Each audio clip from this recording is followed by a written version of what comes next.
The Trotters have reached the back stretch, and they are underway.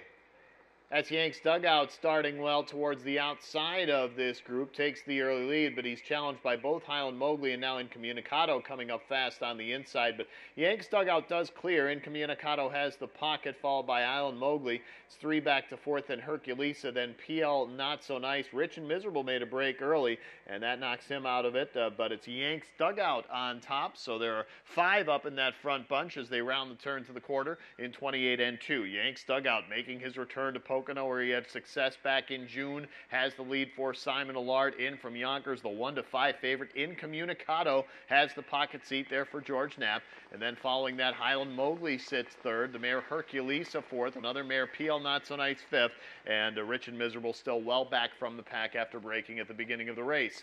Yanks dugout able to call his own tune here, really doesn't have to go too hard with no pressure on his outside, makes it to the half-mile marker in 59 and 1, 30 and 4 second panel. And granted, it's a sloppy track, but that is extremely slow for this caliber of trotter. Yanks dugout on top and under wraps. It's Incommunicado right behind him in the pocket, followed there by Highland Mobley third, about 3 1/4 off the pace.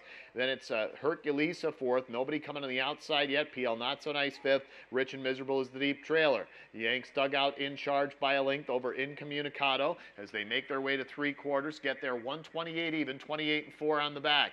And so Yanks dugout will try to trot out the clock. Up comes Highland Mobley on the outside. Incommunicado has that pocket seat. Second over, late kick from Herculesa. They round the turn to the top of the stretch. Yanks dugout trying to turn it on and separate here. Outside Highland Mobley, inside Incommunicado. Yanks dugout still there. Highland Mobley, Incommunicado. Yanks dugout, Incommunicado at the line, and a photo for the win.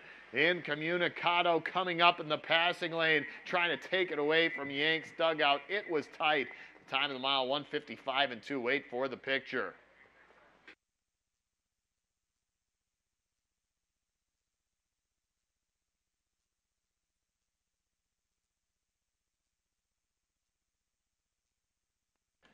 Well, it turned into a flat-out sprint in the stretch. Everybody was tight because of the slow fractions, as you could see. And Incommunicado, I mean, he had to work because the Yanks dugout had plenty left in the tank. There was a little bit of pressure on Yanks dugout from Highland Mobley on the outside. That probably helped Incommunicado catch up. And watch as the line is approaching. See if Incommunicado is able to get there in time, or if Yanks dugout holds him off. It is very tight.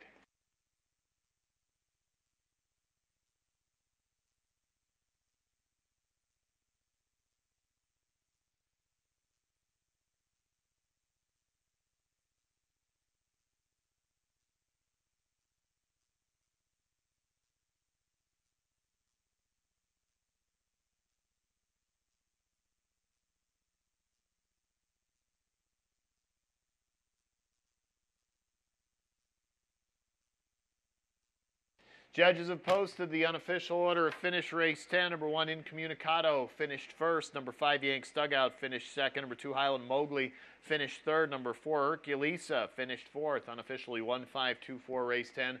In the Hanover Shoe Farms winner's circle, unofficial winner of tonight's 10th race, featured condition trot number 1, Incommunicado.